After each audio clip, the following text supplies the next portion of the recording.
ராணிப்பேட்டை மாவட்டம் வாலாஜாபேட்டை பகுதியில் 13 கோடியே 51 லட்சம் ரூபாய் மதிப்பீட்டில் கட்டப்பட்டு வரும் மேம்பால பணிகள் ஆமை வேகத்தில் நடைபெற்று வருவதால் பொதுமக்களும் வாகன ஓட்டிகளும் கடும் அவதிக்குள்ளாகி வருகின்றனர். இதுகுறித்து கூடுதல் விவரங்களோடு இணைகிறார் நம்முடைய செய்தியாளர் அருளரசன். வணக்கம். விரிவான விவரங்கள். வாலாஜாபேட்டையில் 13 கோடியே 51 லட்சம் மதிப்பீட்டில் நடைபெற்று வரும் மேம்பால பணிகள் மிகவும் ஆமை வேகத்தில் நடைபெற்று வருவதால் பொதுமக்கள் மற்றும் வாகன ஓட்டிகள் கடும் அவதிக்கு உள்ளாகி வருவதாக சமூக ஆர்வலர்கள் குற்றச்சாட்டை தெரிவித்து வருகின்றனர். ராணிப்பேட்டை மாவட்டம் வாலாஜாபேட்டை நகரத்தில் சென்னை பெங்களூர் தேசிய நெடுஞ்சாலையில் வேலூர் ஒருங்கிணைந்த மாவட்டமாக இருந்தபோது வாலாஜாபேட்டை அரசு மருத்துவமனை செயல்பட்டு வந்தது. இதற்கிடையே மாவட்ட அரசு தலைமை மருத்துவமனையாக தரம் உயர்த்தப்பட்டு நாள்தோறும் ஆயிரக்கணக்கான நோயாளிகள் சிகிச்சை பெற்று செல்கின்றனர்.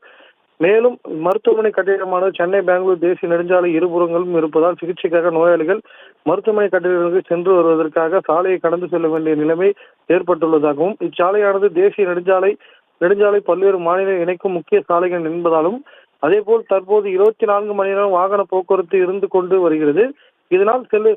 இதனால் நோயாளிகள் சாலையை கடந்து செல்வதற்கு சிகிச்சை பெறும் நோயாளிகள் அவசர காலத்தில் மருத்துவமனை கட்டிடத்திற்கு இடமாற்றம் செய்யும் பெரும் சிரமமாக இருப்பதாக தெரிகிறது.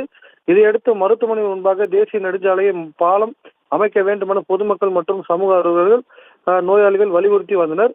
மேலும் பொதுமக்களின் 14 கோரிக்கையை ஏற்று கடந்த 2 ஆண்டுகளுக்கு முன்பு ரூபாய் 13 கோடியே 51 லட்சம் மதிப்பீட்டில் மேம்பால பணி அமைக்க அடிக்கல் நாட்டப்பட்டு பணிகள் மும்முரமாக தொடங்கி வேகத்தில் விறுவிறுப்பாக நடைபெற்ற மேம்பால பணிகள் அதற்கு மேல் சற்று தோய்வடைந்து கடந்த சில மாதங்களாக ஆமை வேகத்தில் நடைபெற்று வருவதாக சமூகர்கள் குற்றச்சாட்டு தெரிவித்துள்ளனர். இதனால் மருத்துவமனை முன்பாக வாகனங்கள் செல்ல இருபுறங்களிலும் சிறிய அளவிலான சர்வீஸ் சாலைகளில் வாகனங்கள் அணிவகுத்து தினந்தோறும் செல்கின்றது. விவரங்களை வழங்கியமைக்கு நன்றி அருளரசன்.